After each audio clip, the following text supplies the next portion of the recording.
AKBP Akhirudin Hasibuan, mantan Kabak Bin Operasional Direktorat Narkoba Polda Sumatera Utara, dipecat dari kepolisian. Hasil sidang etik ini buntut dari pembiaran penganiayaan yang dilakukan anaknya kepada seorang mahasiswa. Komisi Kode Etik Polri menyidang Akhirudin Selasa kemarin, mulai dari pagi hingga sore hari. Hasilnya, Akhirudin diputuskan mendapat pemberhentian tidak dengan hormat atau PTDH atau dipecat dari kepolisian. Tak cuma dipecat, Akhirudin juga diberi tambahan 30 hari penempatan khusus, dipotong masa patsus sebelumnya.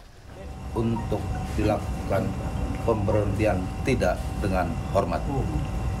Itu sebagai bentuk keseriusan dan saya tidak mau mencampuri prosesnya, tapi Komisi Kode Etik memproses memfaktakan itu dari proses sidang yang dilaksanakan hari ini. Di sana ada dasar yang memberatkan. Tadi saya sudah sampaikan, sebagai seorang anggota Polri, tidak selayaknya dia membiarkan kejadian tersebut terjadi. Ini paling utama nih. Yang kedua juga ada beberapa pelanggaran hukum, disiplin, kode etik yang sudah pernah diproses terlebih dahulu terhadap yang bersangkutan. Saya tanya tadi ada berapa, Pak? Ada 5. Dalam sidang etik, selain keluarga korban, Propam Polda Sumut juga menghadirkan rekan Ken yang turut menyaksikan penganiayaan di rumah AKBP Akhirudin.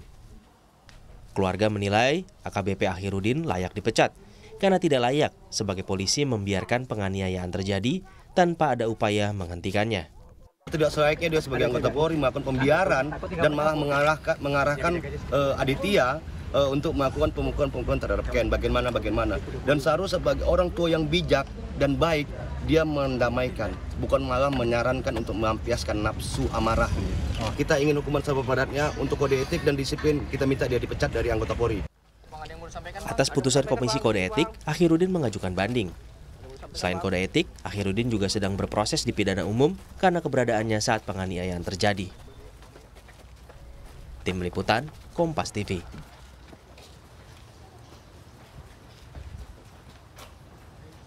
Perkembangan kasus penganiayaan putra perwira di Medan, Sumatera Utara akan disampaikan jurnalis Kompas TV Jaka Priyatna. Jaka, AKBP Akhirudin ini sudah mengajukan banding atas pemecatan dirinya. Nah, bagaimana proses pidana terhadap Akhirudin saat ini? Paskalis dan saudara, selamat siang. Banding yang diajukan oleh AKBP Akhirudin Hasibuan ini tentunya masih menjadi pertimbangan Bidang Propam Polda Sumatera Utara dengan masa tunggu 14 hari. Dari hasil sidang kode etik kemarin ini, AKBP AH terbukti bersalah karena melanggar pasal 55, pasal 56 dan juga pasal 304 KUHP, yaitu dipidana sebagai pelaku tindak pidana, dipidana sebagai pembantu kejahatan, dan juga ancaman pidana seseorang yang membiarkan orang lain dalam keadaan sengsara. Berikut wawancara kami dengan Kapolda Sumatera Utara Irjen Pol Panca Putra Simanjuntak. Terhadap saudara AH saat ini juga sedang berproses pidana umum, ya, pidana umum, ya. Kita tunggu saja prosesnya, insya Allah dalam waktu dekat. Pidana umum pasal 304, 5556 KUHP, teman-teman sekalian, karena keberadaannya pada saat kejadian tersebut, baik itu turut serta melakukan ataupun tidak, atau membiarkan orang yang seharusnya ditolong pada saat itu.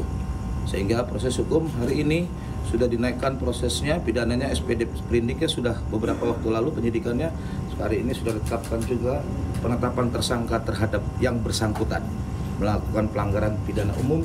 Nanti pasalnya silakan ditanya kepada Dirkrimkum, tapi 5556 dan 304 KUHP.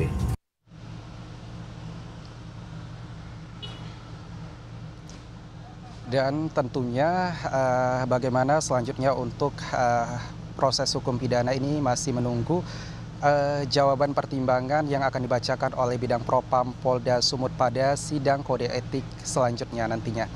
Paskalis. Jaka, di saat yang sama ada juga proses hukum penganiayaan yang dilakukan oleh putra AKBP Akhirudin, yaitu Aditya Hasibuan. Nah, bagaimana perkembangan proses hukum penganiayaan tersebut? Ya, Paskalis, terkait dengan proses hukum penganiayaan yang dilakukan oleh Aditya Hasibuan, sampai saat ini Aditya Hasibuan ini masih ditahan ataupun masih menjalani tahanan, ditempatkan di gedung Direktorat Perawatan Tahanan dan Barang Bukti Polda Sumatera Utara. Tentunya ini masih terus didalami oleh pihak penyidik dari Ditkrimum Polda Sumatera Utara. Dan setelah penetapan tersangka baru, yaitu kemarin AKBP Akhirudin Hasibuan sudah ditetapkan sebagai tersangka, apakah kemudian nantinya ini akan ada penetapan tersangka-tersangka lainnya setelah proses penyidikan, setelah pengumpulan data dan juga pemeriksaan saksi ini, nantinya kami masih menunggu informasinya dari tim penyidik Ditkrimum Polda Sumatera Utara. Paskalis. Baik, terima kasih. Jaka Priyatna melaporkan langsung dari Medan, Sumatera Utara.